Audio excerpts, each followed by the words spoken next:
Hello, I'm Jeff, and welcome to the 10 Revolutions podcast, where we have conversations with the disruptors improving life on Earth. In today's episode, our host Mark is interviewing Sara and Jenny Southey, a mother and daughter coaching partnership who help people, in their own words, sort their shit out. Mark and the Southeys talk about a wealth of topics, from finding your purpose in life, health misinformation and societal pressure, as well as mental health and the importance of physical well-being, with some fascinating intergenerational perspectives. Let's get into it. Well, today we're going for a slightly different format on the podcast. So it's more of a discussion than a pure interview. And I'm very excited to introduce Sara Southey and Jenny Southey. Sorry. Can't wait to have a word in. Go on. Hello. So an intergenerational coaching business. Is that how you describe it?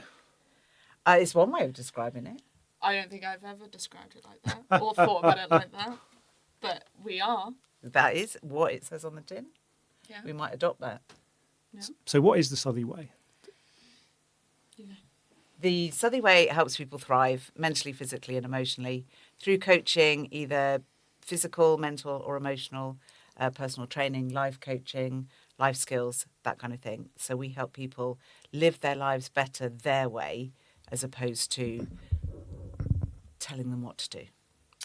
We're not really a huge fan of a label, so you will probably hear us interchange a lot of different words like coaching, PT, life, blah, blah, blah, blah, because we just help people sort their shit out, to be honest.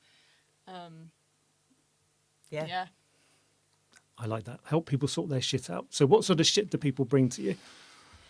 You know, it's really interesting when you say that to somebody, something will pop into their heads.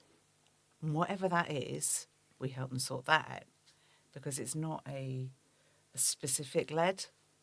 Sometimes we'll have regular clients that come in on weekly, come to the shed of strength, that's where we work, and you see them walk up and you go, oh, it's going to be a physical day, or oh, it's going to be an armchair day where they're talking about the mental stuff. You know, you don't know what's going to happen because it's individually led by that individual. So, you know, there are no rules. Yeah. We are literally, we follow what they need. We're good at listening. We're good at seeing. And then we're really good at talking. Yeah, we are really good at talking. Like, that was a very good example. You're in the right place then on this podcast. Interesting. So people don't come to you necessarily looking for help with their physical, because I always wondered how you split the physical and the mental side, or the spiritual side. It's like, it's not split. Yeah. It's never split, because you can't sort one without sorting the other, even if you think you can. We don't talk about, things that our clients have talked about with others. The shed is a safe space, so what happens and what is said in the shed stays in the shed. But a lot of people will come to us for a physical issue, and then it might bleed into more of a life issue. I mean, I'm using the word issue. We don't like and using we don't the word believe issue. them either. No, I'm using all the wrong words here. But essentially, people might come to us for PT and then realise, oh, actually, I've got some work around my mental health that I need to address. Or vice versa. So someone might come for talking or organising their life, organising the chaos, and then it might lead into the physical, because they do go hand in hand, and we don't believe you can separate them, really. And obviously referring people out when we need to is really important. So we have lots of great connections for more specific skill sets. okay. So, and you must find people who come with certain pains and symptoms, and that is obviously could be symptomatic of a underlying trauma or stress or some sort of mental health problem. For absolute sure. Yeah. Everybody's got a story. Everybody's got stuff that's happened behind the scenes that nobody knows about, that they don't think that is an issue, is why coaching, counselling, therapy are such huge industries, because people will often recognise that if they can push those pain points, they can sell them a service. And we have an absolute zero tolerance on any pain point pushing. Is that a new saying? No Can pain be. point pushing. Because we're here to help people be happier and thrive more. So, yes, everybody's got pain. Everybody's got pain. I've got pain. It's constant, but it's how you move through that. It's how you choose to live during that makes a difference in people's lives. And quite often what it is helping them recognise that the situation is this right now, but you can make it better by doing X, Y, and Z, or move through it and out the other side, because we can't be constantly in pain or constantly happy, but we're always moving. Yeah, you have to have the downs to have the ups, and it's really important to acknowledge both and embrace both and know what to do when you're in both. So Yeah. I like it. Okay. And what motivates? So where did this idea start from? Well, it comes from my journey, actually. I was in a situation where I was a stay-at-home parent because of the financial reasons for staying at home. And hindsight's a beautiful thing, isn't it? In hindsight, I possibly could have been working instead of staying at home, bringing up the kids. It wasn't my most thriving situation, and I call them kind of like my black 10 years, not because of the children, but because of my mental health going through that journey. I felt like I was failing it all the time. I felt like I wasn't supported, that nobody heard, saw me. You literally lose your identity as a new parent. You get referred to as so-and-so's mum, or, such and such dad. You lose your name, and your name is your identity. And so you've lost the job that people identify you by. Oh, what do you do? Right? I'm a stay-at-home parent, and that doesn't have the respect that it deserves. So you lose that, you lose your name, you lose the ability to have independent living because you've literally got dependence. And I struggled with my mental health for a very long time, not because I thought that I was unhealthy. I literally thought I was failing at life. And I looked for somebody to help me get through the shit show that I was at that time. Nobody knew how unhappy I was, but because I called it functioning depression. Every time I stepped out of the door, I was happy and lively, and I was the party animal, and everybody loved being around me because it was all fun and happy, and behind the doors it was a mask. Yeah. It was absolute just devastation. And I was looking for somebody to help me through that situation, not somebody that was going to tell me what to do, because quite frankly, I don't respond very well to being told what to do. Not somebody that was going to give me their 6-step program to go out and, live my life better. This is the way that you need to do it. And if you do this, everything will miraculously be better. I just wanted somebody to help me do it my way.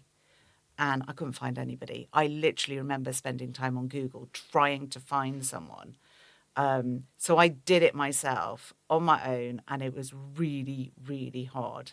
But I slowly, step by step, took myself through my journey. And while I was doing this, I set up 3 other companies in one after the other. There's a word for it. Succession. Yeah, one of those words. And I wasn't functioning. And I dragged myself out through exercise. And it wasn't until a business coach said to me, why are you struggling? It was a social media issue. And I said, social media is so dull and boring for this industry that I was in. If I find it dull, why would anybody else be interested? And they said, but you're all over social media. So at the time I was competing in CrossFit, I was, quite good. I was on podiums. It was all very cool. And I said, but that's what I do for me. That's personal to me. That's my journey. That's what I do for me, my mental and my physical and my emotional health. And they literally said, why aren't you doing that? And I realised right then that I was now in the position to deliver what I'd been looking for 8 years before. And within 24 hours, I had parked the company that I was running. I actually gave it to a friend of mine, and I'd set up the Southey Way, so called because I did it my way and I help other people do it their way. And that was in 2016. And we have evolved as the years have gone on. And luckily, my children grew up. And even more impressive, one of them wanted to work with me. Okay. Yeah. Well, that was my next question. That was a very good segue. Yeah. Yeah. So, yeah, how did you get in? I mean, and So- just quickly, I really resonate with that as well. So, sorting your own shit out is basically been a template for a business of helping people sort their own shit out, Yeah. to put it bluntly. And you only need to say it when you go out networking, and everybody resonates with that phrase because we all We all have We shit. all have our problems. we all have the shit And to a lot deal of with. coaches have come from that place where they've been in difficult upbringing, difficult, whatever it is, Yeah. difficult professional life. Anything. Yeah. And Anything, it's that all the kind things. of awareness that really sort of sparks the action, isn't it? Yeah. It comes from that sort of Yeah. point where you have that kind of awareness. And you were along the same kind of lines, weren't you, I mean, Jen? yeah. So I actually never thought that I was going to be working the Southey Way. It was not, and it sounds crazy. It was not something I saw myself doing or thought that I would ever do. I always wanted to be a graphic designer. Okay. When I was a kid, when I was a teenager, it's what I did at school, it's what I did at college, that's what I worked for. I did internships, I did all the things to get me there. I did it for a bit and realised it sucked all of the creativity out of me. I was doing nothing creative externally and I hated it. I absolutely hated it. So I knew what I wanted to do and then suddenly I didn't. So I've always worked in customer service. I love working with people. I'm pretty good at customer service, I would say.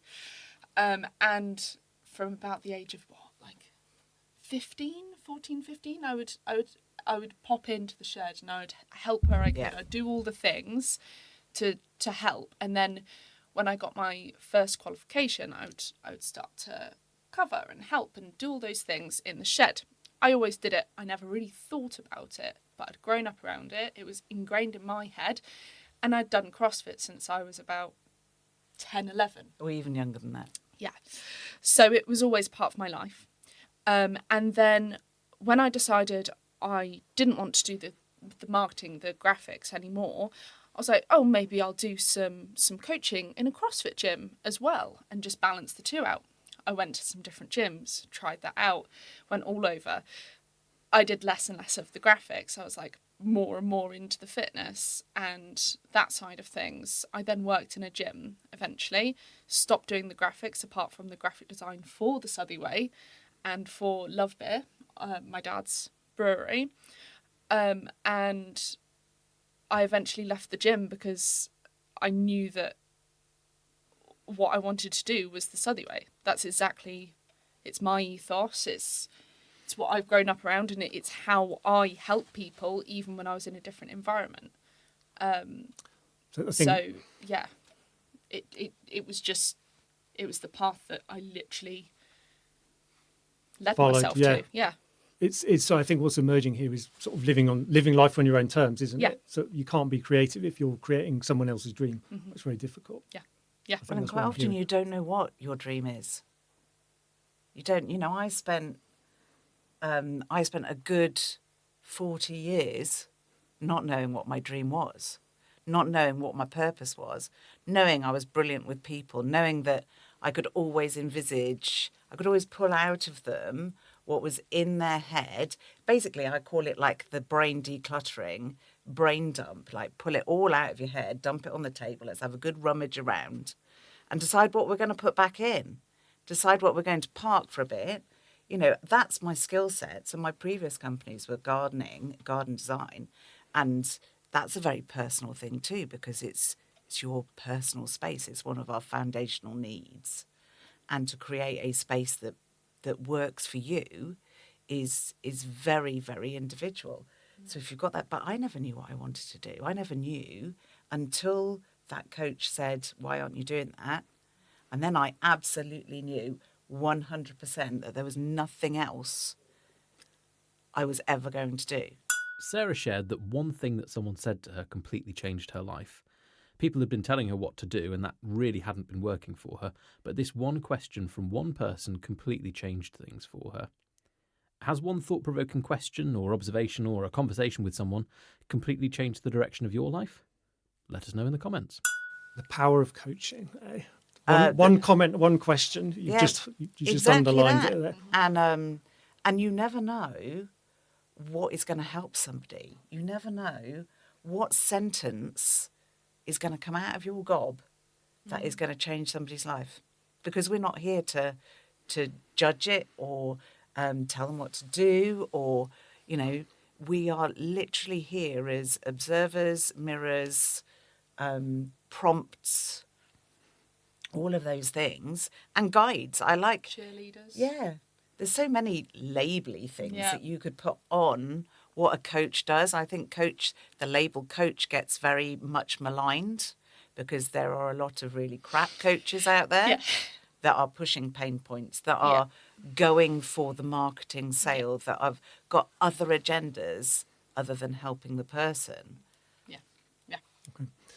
So you found your purpose, Sarah, 10 years ago now. We're 10 years. 10 this years. year. 10 years strong. Yeah. And when did you join, Jenny? Well, I know it sounds like it's not been an overnight thing, has it? To be honest, it's for me it's been really gradual. But officially joined as co-director last year. January, yeah. So a full year of co-directing. But mine's been very drip, drip, drip.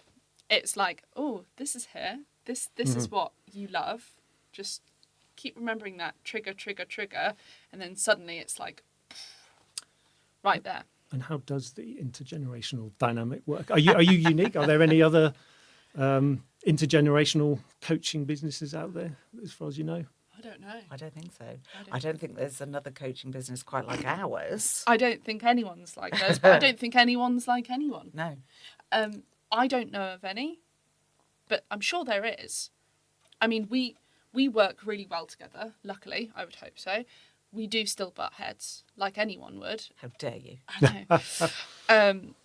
Like any business partners or family members would. We're very good at separating, yet also keeping the personal relationship. So we can separate out work and home and family, but it's also still intertwined in a nice way. So we do have a good relationship when it comes to work and in a familial way. Thank God for that. I mean, I think so, but you might think otherwise. We did, when we made the decision to be co-directors, we did sit down and look at where our values were. We're coaches, so we did the things, we walked the walk, because that's how we roll. So we went through what our values were, what we wanted the Southey way values to be, what dynamic, who was going to do what, so we didn't step on our toes. How are we going to make sure that we carry on doing what we're great at? And this is an interesting one too. Sorry, that's just triggered. When we first started officially working together, we tried to separate life and health. Yeah, we did. That doesn't work, no. as we've said. As we said earlier, yeah. It was really, it seemed perfectly logical. Yeah, because we're still doing both, but one handles the other. But we can't do that because both of us do both. So at the time, it seemed like the most logical and the most efficient thing to do. But, between the two of you, yeah, you mean, or just in... So I would be us. like, I see, yeah. talking yeah. about life and life skills and how to get your environment and your relationships and your business and all those kind of things working Life for tools. Tools. Tools. And Jen was going to focus more on the health side, the PT and, the you know, nutrition all of and that. all of those kind of things, The because things- you know, you do have, Jen, don't you, the more the desire to do more of the physical stuff, but alongside the life stuff. Yeah. And I have more of a desire to do the life stuff alongside the physical Yeah. stuff. So it kind of made sense. It absolutely did not work. No, it didn't work at all, because I find with my clients and with the way that I talk and the way that just the way that I work, I do lead with the physical. I do lead with the exercise, because that is the surface level that people tend to be, not everyone, more comfortable talking about. And then It's a gateway. it's easier to feed them Yeah. into sorting the mental shit out. Whereas my mum is, you've got like a special superpower of, you know, people are very comfortable talking with you and they tend to open up very quickly, which is not a bad thing at all. It's a very good thing. Thank goodness. And they do it with me too, but you've got a special way of Breaking doing the ice life quickly. first. I went to get a new pair of glasses day before yesterday, and I was talking to the fitting person. The fitting What person. are they called? You know, What? you've got the optician that tests your eyes, and the fitting They're person probably still opticians. that fixes. a fitter? You know, yeah. Glasses fitter? Anyway, she was very lovely, and we'd had really good chats. And she was like, "What do you do for a living?" And I told her, and she was like, "Yeah, I can see that, because I feel like I've been opening up to you without actually realising it." I'm like, "Yeah, that happens." Yeah. But you can't separate it out, and most people will be drawn to the physical side of things because it is a gateway. But also, we have been trained as a culture that talking about fitness is safe, but talking about our mental health is not. It's not. Yeah. Interesting. Yeah. Even today, even in 2026. It's a lot better. We're not there yet. It's a lot better. When I started the Southey Way, we ran roadshows. Do you remember those? Yeah, They I were called do. Lift Your Mind roadshows, showing the correlation between physical exercise and mental exercise, and the ability that physical movement promotes mental movement. And we basically ran these roadshows all through six towns, picking up and putting down gym equipment and household objects, because gym equipment can be scary, household objects less scary, but they would weigh the same.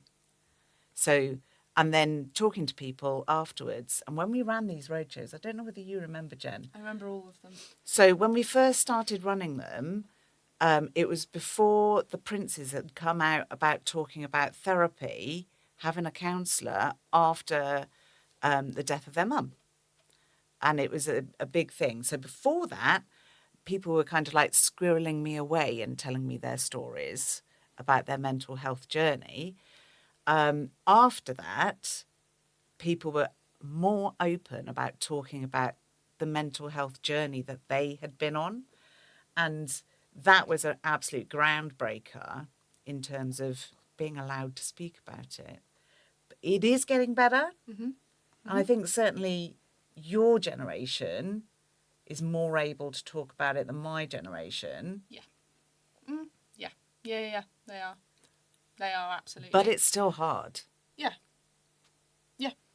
I completely agree. So when people look for help, it's easier to look for help physically. And we're told, pain point marketing, told that we're not good enough, strong enough, thin enough, all of the things. So we're very used to seeing that out there. Whereas it's still very new to talk about mental health, let alone the emotional health behind it all. And the blocks when it comes to exercise, especially strength training, there is so many mental blocks, which is, another reason why people come to us. I do have quite a lot of people come to me that come for physical initially, and they'll openly talk to me about it, and I'll hear them talk about the way that their body is and the way that they view fitness, and especially strength training, and I'm talking more on the female side here. It's so negative, because they have been told, You've been trained. They have been told by whoever at whatever stage of their life, throughout their life, drip fed, that lifting for women is bad. It will make you bulky. It will make you look masculine. It'll do all of these things, blah, blah, blah, blah, blah. And then they'll work with me for a little bit. They'll get stronger. They'll put on some muscle mass, and they'll still look like themselves. They'll feel better. They'll feel more confident. They're more capable. And they're 10 times more positive. It's really empowering, isn't it? When you realise what your body can do. Yeah. And it's like, and your brain gets into it. Like, if I can do this, what else can I do? Interesting. And as this is a podcast about revolutions, I was going to get onto the hypothesis. Yeah. So we've gone in that direction anyway.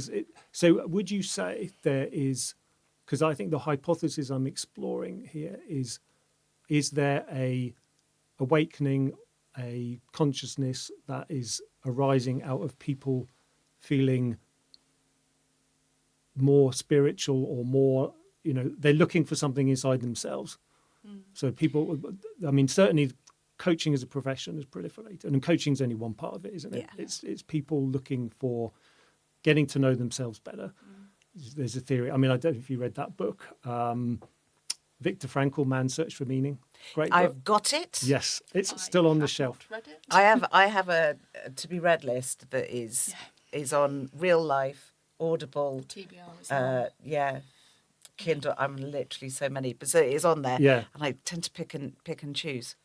So yes, I definitely know the book, and it's definitely on there. Because one of his hypotheses was, this was in 1946, so just after the Second World War. We've reached a point where predicting the future before it, post-war era, see a more peaceful time. So as we are we're facing less external threats. We're freed up. We can actually focus on self-discovery. I'm not sure that's really happened. I mean, I think there's now a lot of conflict, maybe not on that scale, but there's a lot of division, polarization. I think it's really interesting because I think there was that. I think there definitely was that potentially 2 years ago. From my generation, yes. But there's also... When you say there was that, sorry, what do you mean there was a lot of positivity. Yep. A lot of rejecting the shoulds and the shouldn'ts. And there still is that. But I think there is a huge influx of previous ideals. And I mean, a lot of that is political. I won't really get into political too much. I mean, it's worth mentioning that it is political because it's important to talk about. But anyway, we might get away with it. Let me find the words. There is a lot of hopelessness in, I know, my generation, because there is little to no future that you can think of. I mean, there is, and there's lots of optimism. We can be optimistic. I'm quite an optimistic person, but it is really difficult to think about what your future looks like. And I'm not talking about in a planning way, because I'm not someone of, what does your life look like in 5 years? What does your life look like in 10 years? I hate that. I absolutely hate it. But thinking about what my life might look like is really difficult when you can't buy a house. Yep. It's hard to rent a house. Land, difficult. Education, difficult. Money. Jobs, difficult. Money, difficult. I I mean, the idea of children is just impossible in, like, I would probably say like 70% of my generation's minds. I know more people that do not see a future in a traditional sense than do. That's not a bad thing either, but some of it is not because they don't want to. The choice is taken away. So yes, there's positivity, and I think there's a lot of that from my generation, but there's also a lot of despair, especially from my generation. So yeah, sorry, I realised I just took over that. Jenny makes some really interesting observations about her generation and the struggles of Gen Z here. She mentioned things like getting on the housing ladder and financial worries. What she calls out in particular is that her generation wants to be listened to, and to know that people care about them and to give less hate. If you're a young person struggling in the world today, what are you struggling with at the moment? No, but I think we've touched on a really important topic, and I was going to ask you actually how optimistic you feel about the future yourself. So, sort of, how do we lift people out of despair? That's a big question. That is a big question. I mean, in a huge way, it would, I mean, in a perfect world, it would be that we're listened to and things change. But in a way of manageable, how can we help each other and other people? I think it's listening. I think it's giving a shit and helping where you can. I think it's being understanding and open and having less hate towards the world. I really don't think it's complicated. I think there is a lot of hateful people. And I think there's been a huge shift in that in the last few years, especially. A huge shift. We went from a lot of positivity around gender, sexuality, life, choices, norms, all of this. And we're kind of going in the other direction again. And it's really difficult to see. And there is literally not a lot that you can do, but when you're talking to other people, it's the openness, it's the listening, showing that you do care, and that you're a safe space and you're a safe person, which is why our space is as crucial as it is. I think we have the ability to be completely independent. So whatever somebody brings into the shed is And theirs, we will be independent. and we won't ever judge whatever it is. But I think you're absolutely right. I think the whole ethos around telling people that what they should and shouldn't be doing is coming out, and it's power driven. It's not driven by the wants of the world. It's not driven by how are we going to make the world a better place. You know, I jokingly say the Southey way is changing the world one person at a time. But I've never taken that as a joke, just so you know. We absolutely are, because we can never underestimate the ripples of one individual in the world. So we have to Especially at the moment. put ourselves right at the top of our own lifts, and make sure that what we are doing has a greater good and a purpose and a value into the world, and then spread that through with a genuine need to help other people. This is such a powerful point that if you change one person's life, that can have a massive ripple effect and lead to real positive change in the world. We just thought it was really worth highlighting that point here. On as an example in our work, because there's been a big influx in these ideals and the changes, there's also been a really big shift in how women should look. There's a lot of media at the moment. I don't know if you've seen much of it, but there's a lot of media at the moment telling women to be smaller, to be thinner, to be skinny and toned, and It's all all of so this stuff. easy now as well. Yeah, there's a huge influx of it at the moment, and it's. I mean, obviously there is a lot of problems for men as well. So I don't want to be too specific on women, but I see it because I'm a woman, and I work with a lot of people that struggle with it.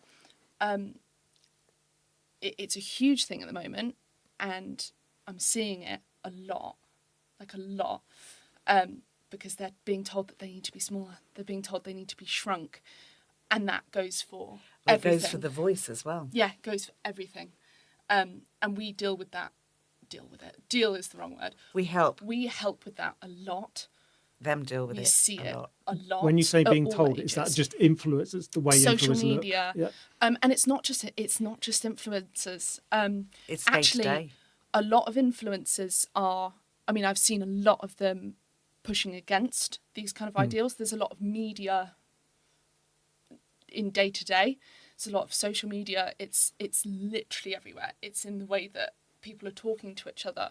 It's the marketing. It's when you get in a AI room as full well, of yeah. it's when you get in a room full of people, and you know there might be a little bit of banter and a little bit of laughy jokiness, and then the inappropriateness comes, or the well, of course this isn't acceptable. I mean, I come at it from somebody that used to be really super fit, but before that used to be super fat and unfit, and I was not fit. I did not look after myself until I was about 35, 39. I remember being the turning point for me. And then I got obsessively fit, as in training twice a day, 6 days a week, fit, didn't have a life outside of fit, which was as damaging as, not doing anything at all and taking any responsibility for my life. And now, through, reasons out of my control, I am still fit, but fat. So I am like the same and different all at the same time. But I get judged because how can I be a personal trainer if I don't look There's like so a personal much of trainer? that. There's There a is look for a personal so trainer. much of that. Absolutely, Yeah. there is. Oh, and it's And it's personal not me. trainers say it to each other. That You get comments on your posts. It's crazy. It's crazy. So, and the whole, there is a huge culture at the minute where you are damned if you do and damned if you don't. You could embrace your physicality and be totally okay with how you look, and you're wrong because you are encouraging a certain trait. There's always something. Or you could do something about it and you've taken it too far. Oh, you're taking it too easy. Or you've done it the easy way.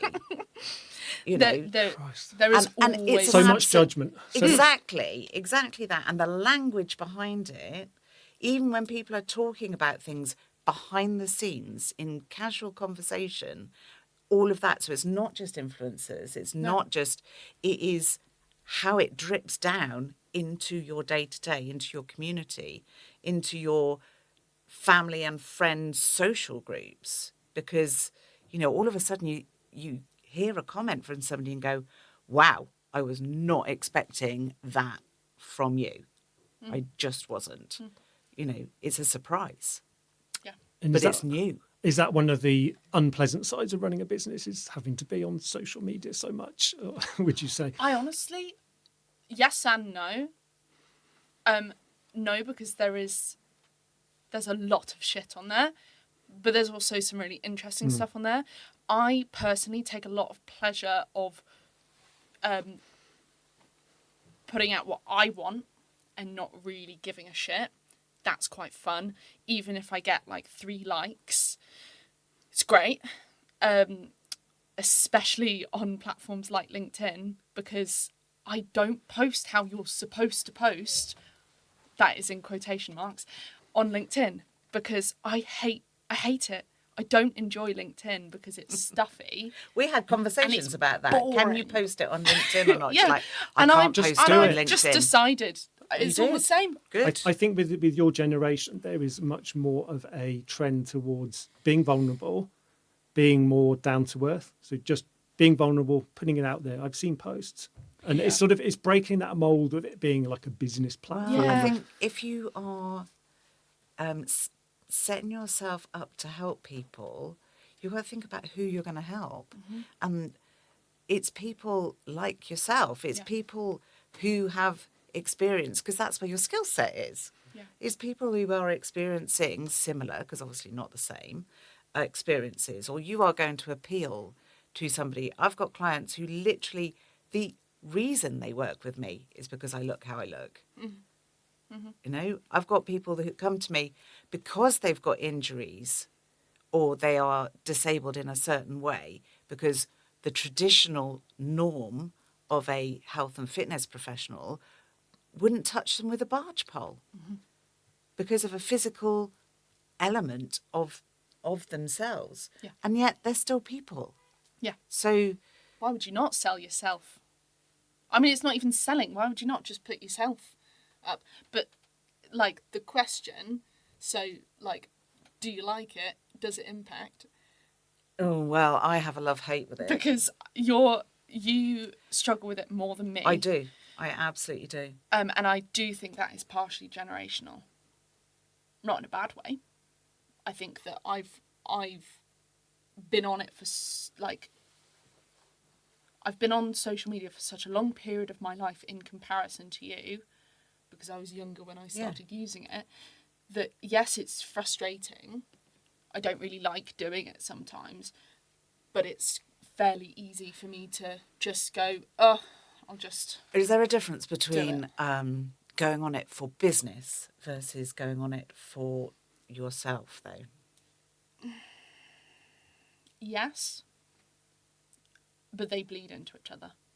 Whereas Because I it's would social media. absolutely say, when I am on it personally, there's a whole different headspace to when I'm on it for business. Yeah. Whereas for you, it's less defined. Yeah, it is less defined. Especially because I think that has also changed for me just in January, because I'm posting very regularly and I'm posting what my life looks like. And that was as much for you. Yeah, so I'm like almost like 60 to 70% of my social media time is spent editing and uploading that, and you have to sit and you have to wait for it. So I'm just seeing myself over and over and over and over again, which has actually made it more comfortable for me to do. Okay. It's less scary. And if we segue from social media to AI, because clearly we're going in a direction where a lot of posts already are being written by bots. So with people forecasting that could be within a decade, we'll have machines that are more intelligent than humans on sort of most levels. Where do you think that leaves us? Because I think in one sense, people are being controlled by algorithms. You know, algorithms are doing. I think our agency, our time is being taken up by the next video feed or whatever it is, dopamine hits. But on the other hand, it's maybe we're questioning, well, what does it mean to be conscious? You know, with these intelligent machines that are Well, potentially taken over. I was reading an article the other day where it was they've literally given a personality and they've set the parameters for their AI to be a certain way with certain values and a purpose, and everything they put through, it checks in with its purpose and its values before it delivers back an answer. That's terrifying. That happened from the beginning. I know, but it's like, you know, it happens from the beginning. This is all new to me. It's terrifying. I don't know. I think that you can't really change it. It's going to be It's there. going to happen. My big issue with AI is environmentally. It's absolutely shocking. We are now we're like in a water bankruptcy officially. Like in the last few days, I think that happened. Because it uses a lot of energy, so much water.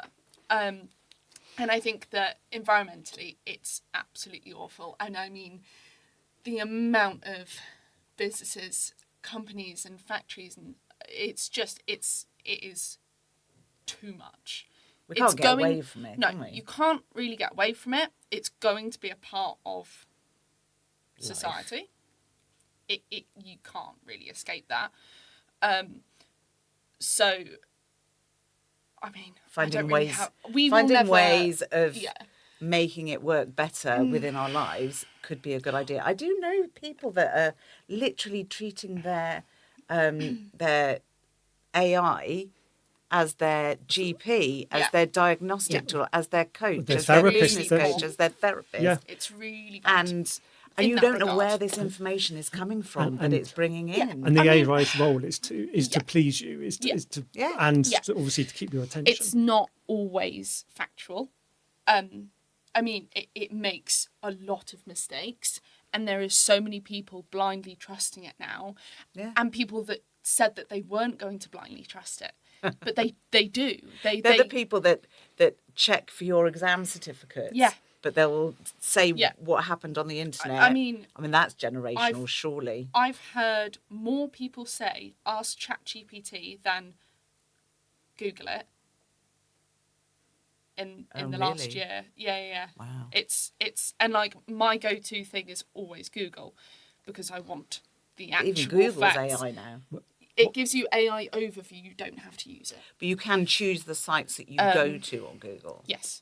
As opposed Google isn't AI though. You get an AI overview when you research things Option. with Yeah. Google. You can ignore it and you can deactivate it. But it's really easy not to. Yeah. My Deactivated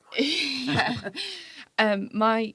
my problem isn't necessarily that it exists. It's the misuse. It's the lack of regulation. It's the environmental factors. And I don't like that it's also a tool that can be used against people. I mean, it is being used against people every single day, and it's really quite scary. It also affects people's like cognitive function.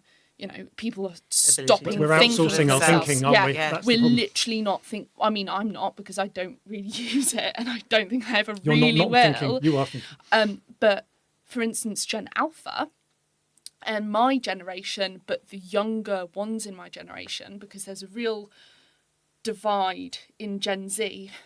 I was talking about this before we left, between the older people in Gen Z and the younger people in Gen Z, because we've grown up with older technology or none, and then there's the other side that have grown up with all of it. Digital natives, we call them, don't we? Yeah. Which is crazy to me. But you can't change it. There's nothing wrong with it. But you see a lot of the younger people using AI for all of their school stuff. There's also then mistakes from teachers saying that people that do the actual work have used AI. There is so many. But do you think that's just a things. symptom of the education system needing to adapt quickly? The fact As that As the actually education doing system research. adapting quickly. Well, I know that, yes, that The is. education I'm system sorry. adapting. Isn't it still for, That's Oh, it's another crazy. podcast. squashing It's a whole people nother into thing. That's little another boxes? thing. Yes, But it that's won't my adapt quickly, viewpoint. but needing to adapt. Yeah. It's You not, brought it's that not one about up. research. It's No, about no. it's about critical thinking. It's We actually had And a the really access. interesting conversation, didn't we? Because we got the opportunity to have a huge AI influence into the business, and we sat down and we had a long talk about it, and we've decided that we're not using it. Full stop. We will have everything from us as individuals to our superstars and the people that we interact with, whether it be on social media, networking, the book that, is out there. Not a single bit of AI, to my knowledge, was used. Obviously, I had publishers, so Christ knows what they did. But I did get to approve all the changes. But the thing, to answer the question that I've forgotten what it was. So have I. Is the cool. we have a choice how much we use this, and we can keep our own power by making the choices that work for us. So, in the interests of not being judgmental on any way, shape, or form, if that's what people choose to do, that's great. Yeah. We have made, one of our core principles is we are 100% independent. Yeah. To be 100% independent Can't rely on means AI. we cannot rely on AI for anything. We are authentically us in our personal life, in our professional life, and we have chosen to not interact, use AI for the Southey way, full stop. And I think that's how authentic businesses will be the ones that stand out in Yeah. the future. Well, it's the one thing that AI can't do, isn't it? Yeah, and it'll dip back down. It'll still exist, but there's also a huge like push against AI on at least like social media at the moment. On your social media. And it tends to be from my generation. My social media is full of it. Yeah, so I've really noticed that it is the slightly older generations than me that really Embrace it. But I don't think it's because it's making things easier. I think it's because it's a new technology and they want to be in the new technology. Well, otherwise you're If a that makes dinosaur, sense. aren't you? Yeah. They want to But, feel like, like they're that's- competing, but yeah, they're not getting left We're behind. down. But like, this is the thing. I think there's a huge misconception because I think they have been led to believe that it's what they should be doing. Yeah.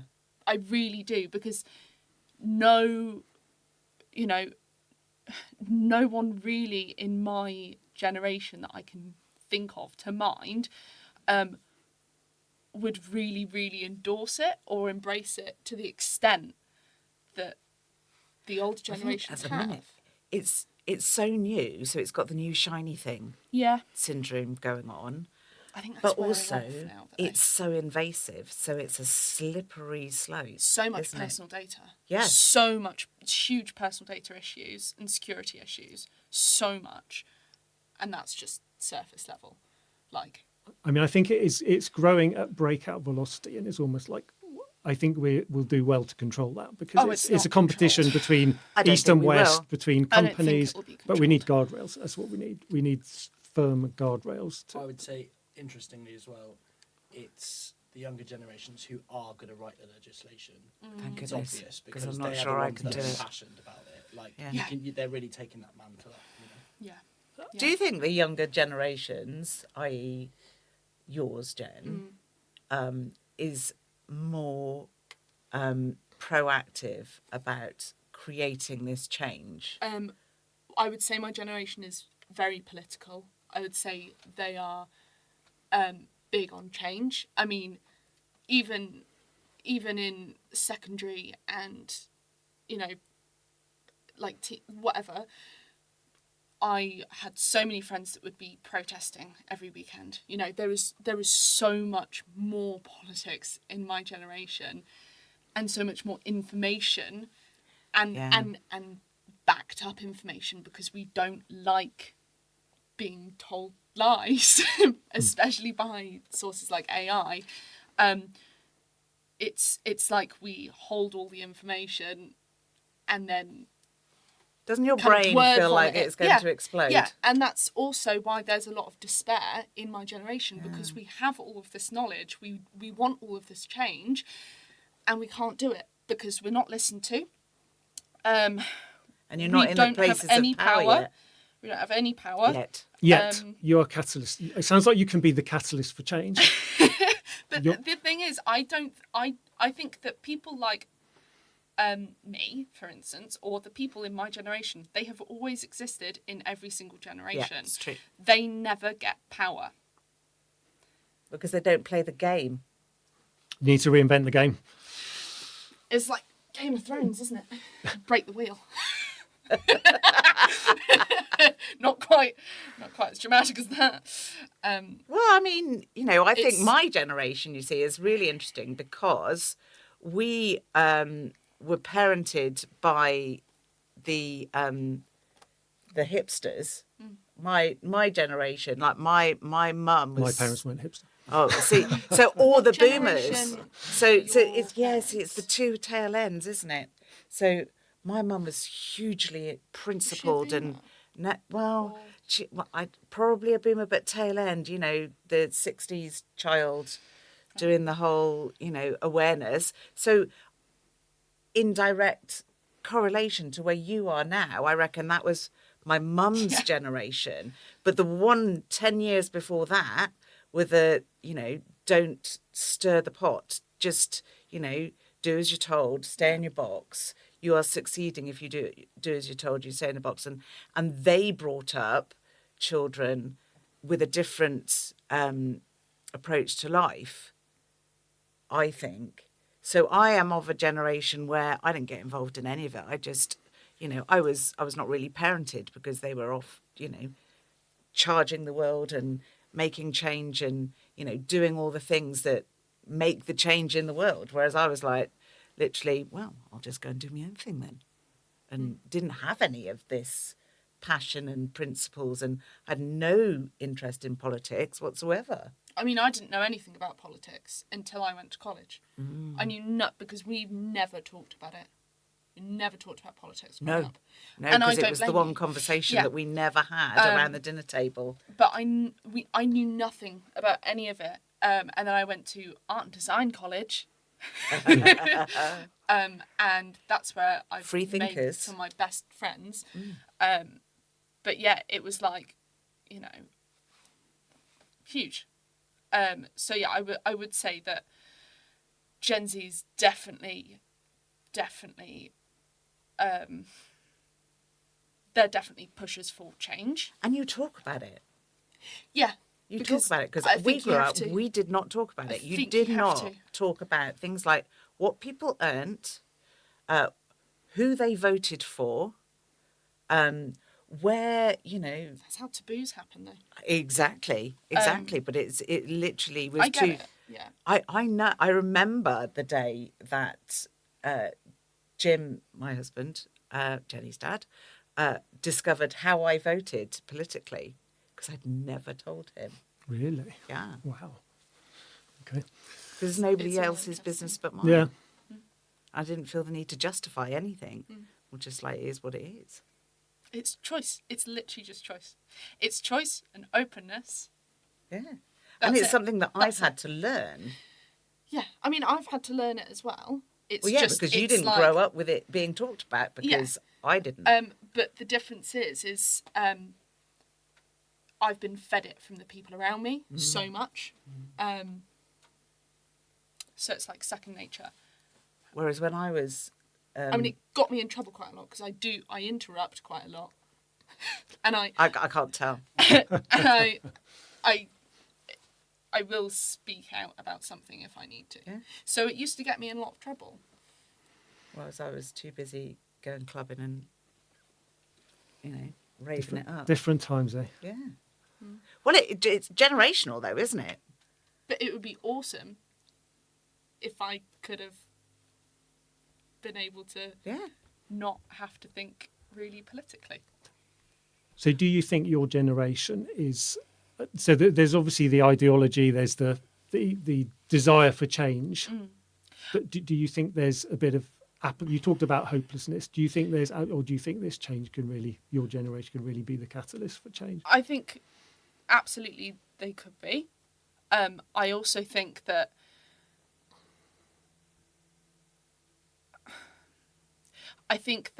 because things are so open and honest, I know that a lot of people in my generation want to do something but feel like they can't because it's scary. We are a minority. Is it because the organisations that you have to get into to make that change happen? It's also just Won't speaking support. about stuff. It's easy to speak to each other about problems.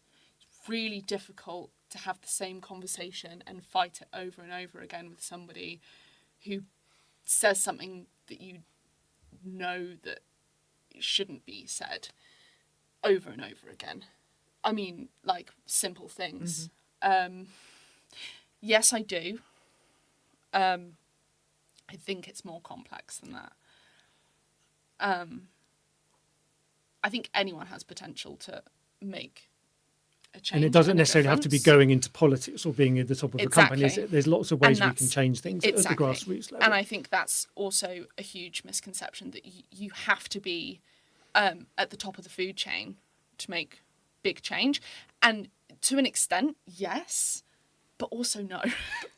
Well, the little ripples can happen. It's the can't they? ripples, Yeah. isn't it? It's exactly that. Yeah. The ripples can happen, And- and then you need eventually for somebody in that power chain to resonate with the ripples to implement something that is moving Yeah. as Yeah. culturally forwards. I know the way I look at all the madness that's going on in the world. I said I'd never get onto politics in this podcast, and here we are. But all the madness in the world, the way I see it is a bit like a catapult. It's being pulled back so far in Yeah. so much the wrong direction. It's gonna Yeah. go I the like other to way. think of it as one of those Yeah. pendulums. Yeah. Pendulum. You know Yeah. that one with the with the six balls, and you Yeah, pull one yeah, ball, yeah. and the four It's- balls in the middle stay the same, and the other one Yeah. kicks out and comes back in. It's the same The thing. strong, yeah, there has to be about That's the one. strongman politics. Is And, I think like- is And I understand when, like, I mean, I said it earlier, and people say it all the time, I don't want to get into politics. But life is political. And Yeah. if you don't at least bring it up or acknowledge it, it's honestly, it's feeding the beast. But you say life absolutely is politics. it's not relevant. it's not just about governmental politics, No. is it? It's about interrelational Yes. politics. It's about interracial politics. It's about literally every single interaction we have with Is another political. person has political implications. The Because word politics that's is what it like, is. It's become a huge It's like buzzword. a swear It word. a dirty literally, word. yeah. Yeah, But it, like, you know, and there is an extent of everyone has the right to their own opinion, and they do. They absolutely do. But there is such an extreme in certain areas at the moment that it's really quite. Do you know what the problem is? And the problem is not people's opinions. Everyone has a right to have their Yes. opinion and to post Yes. it. The problem is the algorithms. The algorithms are Yes, promoting yes. those Yeah. extreme opinions and putting them in people's feeds. Grouping them together It's the to whole create thing. some momentum. Yeah, it's the whole thing of pushing opinions. I think Yes. that's what I meant to Yeah. say. Everyone is entitled to their opinion. That but is not cool. to push it down somebody else's I throat. don't need to hear it if I've said I don't want to hear it. But you, like you said, the algorithm, people in general are getting very confident with certain political views. Yeah, it's interesting, and it is a buzzword. So I understand what you mean, and it But can it's also those- be really scary to talk about. Yeah, Because you absolutely. don't. It's a You don't know people pleaser who's thing as gonna- well. yeah, You, people you, pleasing. You don't want to offend anyone. Nope. You don't want to disagree with anyone, but you will. Like all the time, constantly. And that's why we never talked And- about it, because conflict is worse.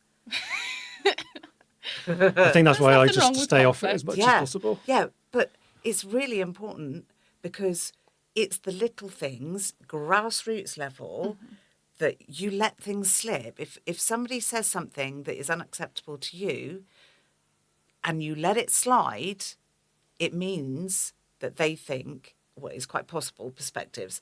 They could possibly go away, go, that's absolutely fine. I could say that to anybody. And so I pull up quite a lot of language. I mean, it's really important when you're looking at personal development anyway, the language that we use about ourselves, let alone to or about anybody else. But when somebody speaks to me in language that is not acceptable, I will point it out, even if it doesn't offend me.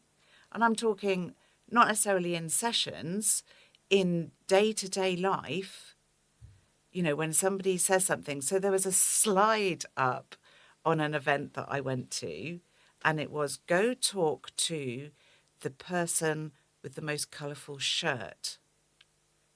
And that in itself is not offensive at all, except for the fact when you think about my generation, because we had this discussion, didn't we? You said women do wear shirts. And I'm like, my generation, we don't wear shirts.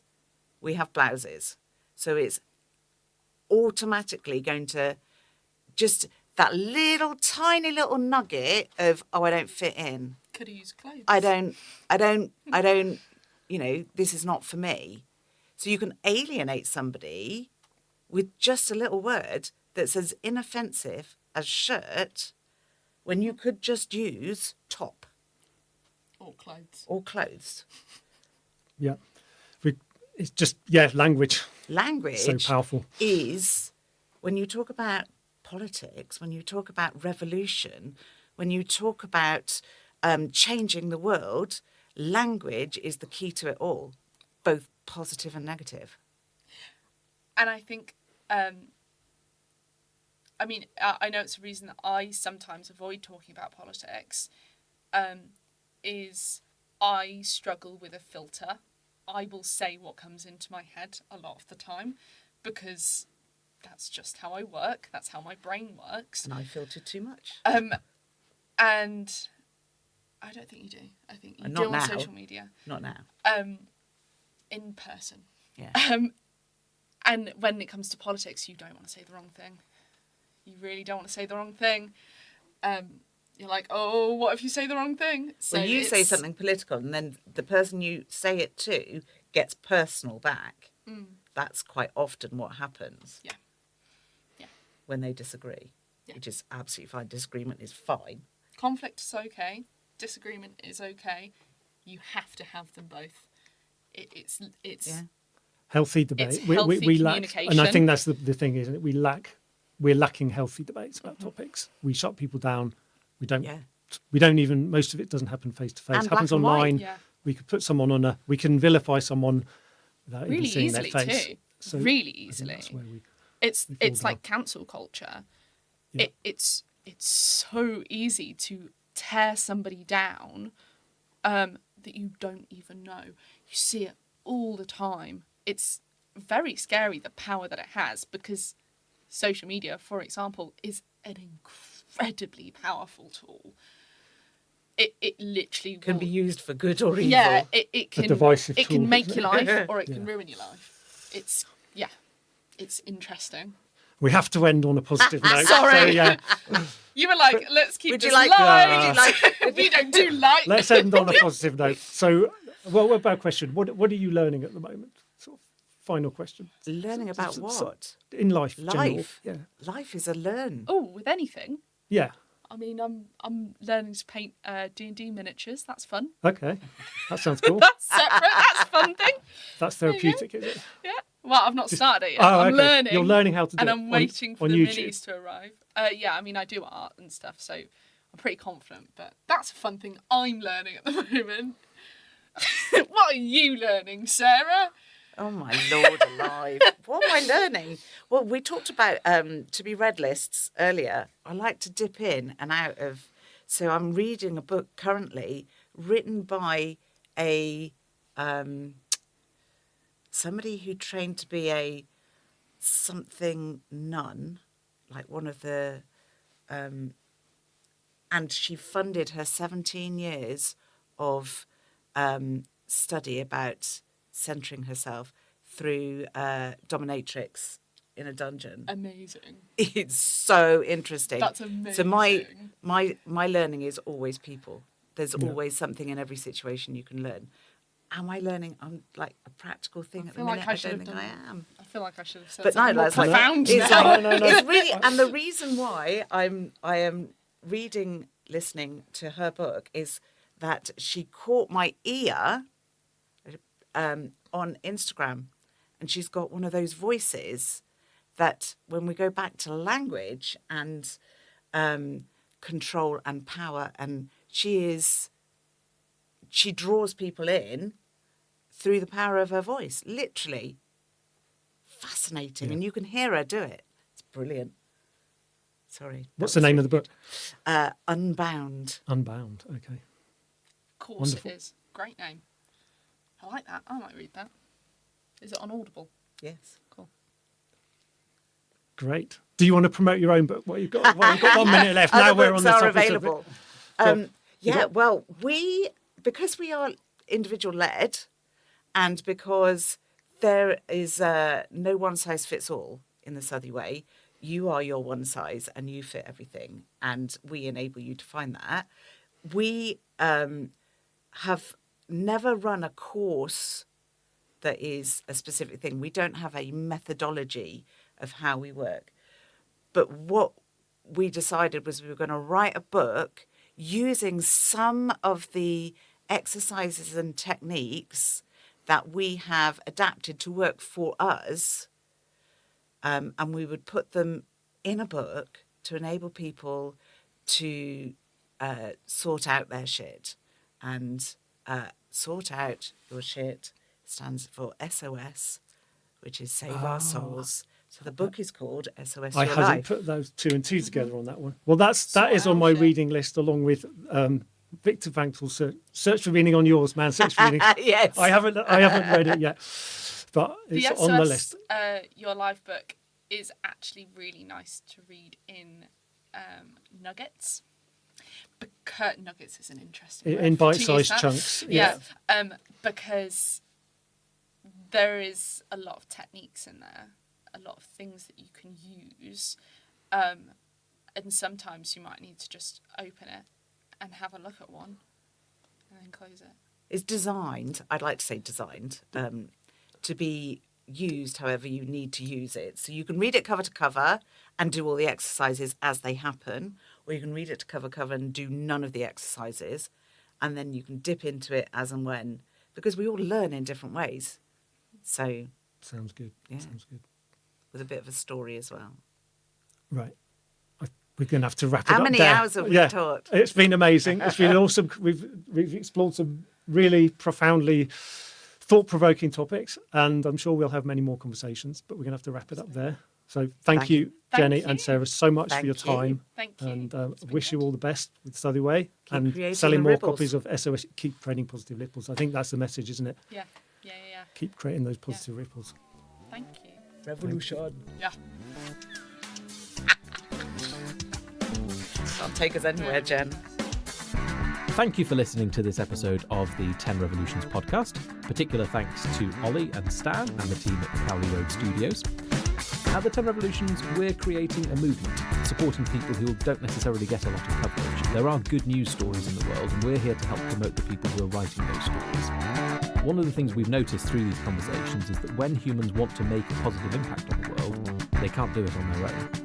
Please join our movement via Patreon to support future content and to engage with the community, including the podcast guests. The details are in the show notes. And a final ask from us.